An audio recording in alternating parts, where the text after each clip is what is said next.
दौड़ा दबनी मो पुओ बुझियार पुओ ताकू मार के टंके के मो घर को खोजिया को जाइए थी मो पुओ काई नाना दी आइले मो पुओ भारी बुझिबार से दौड़ी देनी मारिकी ताकू किए टंगे देछि। भेंडिया पुओ को हराई भांगी पड़ी माँ बुकु को पिटी लुहर धार झराउछि माटी लोटी हुई निज पुओ को छुरुछि चित्कार करी कहूछि मो पुओ भारी बुझिबा पिला से केबे एभଳି करबनी। ए दृश्य हेउछि एयरफील्ड थाना अंचलर।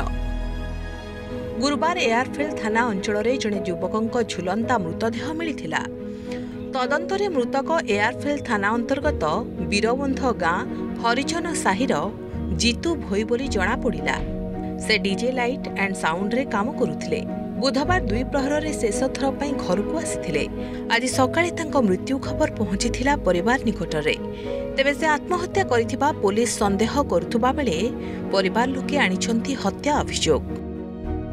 पुओ केबे दौड़ा दबनी मो पुओ बुझियार पुओ ताकू मार के टंके के मो घर को खोजिया को जाइए थी मोर अभियोग होछि ये मो पुओ को जयंती मारियंती से माने मारंती ये जो कहउथि मो पुओ दौड़ा दै छेली मो पुओ दौड़ा दैनी मीडिया सिटे के जाई तले देखिबो केमिति दौड़ा दबो मो पुओ बुझेइबो मो पुओ कहउथि कळी कजिया हैतला टिके टिके कळी कजिया रे से दौड़ा दबो टिके कळी कजिया नु मारी दैयंती मो पुओ को। एहारी भितरे पुलिस को मिली बड़ सूचना। बुधवार राति 3 जण युवक आंब विधिबद्ध मशाणी आड़कू बाइक रे जाइथिले। फेरिबा बेलकू बाइक रे 2 जण फेरिथिले। एकथा सेइठारे राति रे माटी काम करुथुबा जणे जेसीबी ड्राइवर पुलिस को सूचना देथिबा जणा पड़िछि। तेबे से युवक माने किए जीतू को हत्या परे सेठारे टांगी दिया जायनि तो सेपटे तदंत परे सबु स्पष्ट हेबो बोली पूर्वतन विधायक सुर राउतराय कहिसंती।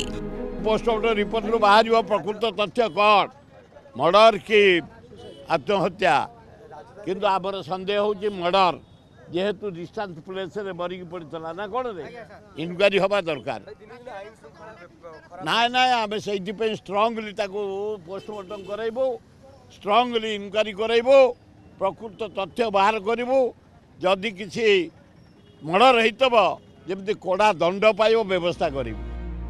पोस्टमार्टम रिपोर्ट आसिबा परे मृत्युर कारण स्पष्ट हेबो। सेपटे किंतु भेंडिया पुओ को हराई आत्महरा होई जाइछि मां। पूरा परिवार जीवंत शव पलटि जाइछि।